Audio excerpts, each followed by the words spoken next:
भूमिका रही महायुति की? देखिए, महाराष्ट्र का जो चुनाव हुआ और जो नतीजे आए वो बहुत ही चौंकाने वाले नहीं, बहुत ही शॉकिंग है। ऐसे नतीजे आने की उम्मीद किसी को नहीं थी, कोई लहर नहीं थी किसी की। नरेंद्र मोदी और अमित शाह को महाराष्ट्र क्यों वोट देगा? पूरा कैंपेन उनके खिलाफ चला इसलिए कि महाराष्ट्र लूटने का पूरा एक कारस्तान यहाँ हो गया।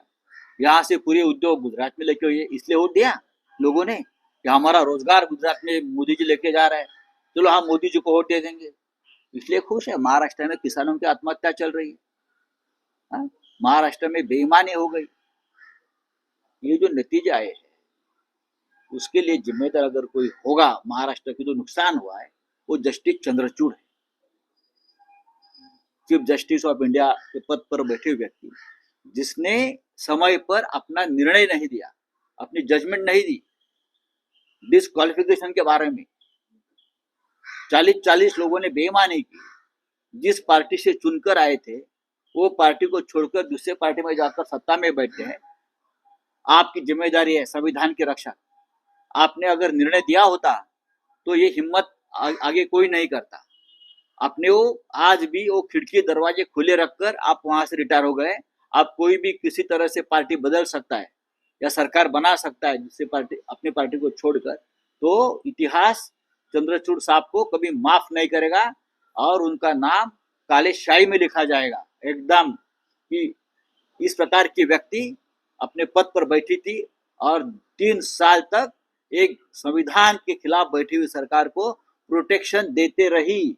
वो पार्टी किसकी है, वो चुनाव चिन्ह किसका है, उस बारे में 3 साल में चुनाव निर्णय नहीं ले सकते थे।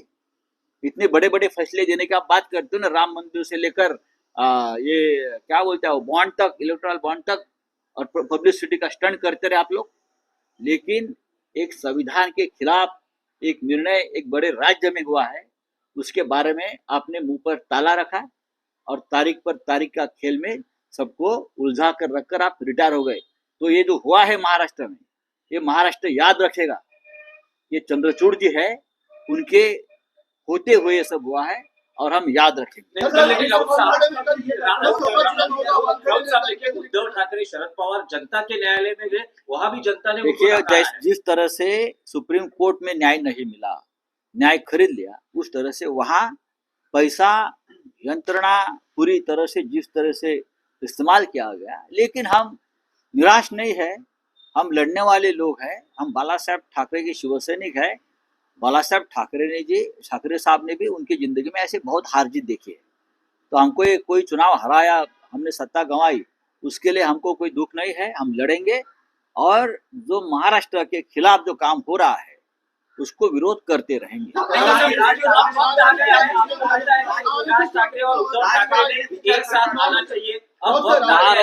महाराष्ट्र की जनता दुखी है, उस निर्णय से खुश नहीं है। कहाँ जल्लोष है, देखा कहाँ है? ठीक है, बीजेपी के ऑफिस के सामने या वो एकनाथ शिंदे के वर्षा में मुख्यमंत्री के निवास पर कुछ हुआ होगा, लेकिन जो निर्णय हुआ है लोगों को, लोग अभी भी आश्चर्यचकित है। कैसा हुआ, क्या हुआ, ये क्या हुआ, कैसे हुआ, उस उलझन में लोग आज भी पड़े हैं। तो ये महाराष्ट्र के खिलाफ एक जो जनता का फैसला सुनाया गया है, ऐसे लोग बोलते नहीं, ऐसा नहीं है। तो हम लोग चाहेंगे, कल होने वाला है शपथ ग्रहण सोहरा, मैं तो कहूँगा ये महाराष्ट्र में नहीं होना चाहिए। ये सरकार गुजरात लॉबी ने लाई है, व्यापारी मंडल ने लाई है वहाँ के। तो शपथ ग्रहण सोहरा गुजरात का जो एक बड़ा स्टेडियम है मोदी जी के नाम से, उनके ऊपर होना चाहिए।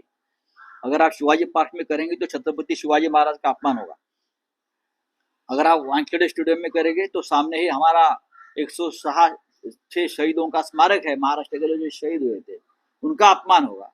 तो सबसे अच्छी जगह है गुजरात का जो स्टेडियम है, मोदी स्टेडियम, नरेंद्र मोदी स्टेडियम, उनके ऊपर ये शपथ ग्रहण सोहरा होना चाहिए और यही ठीक है उनके लिए।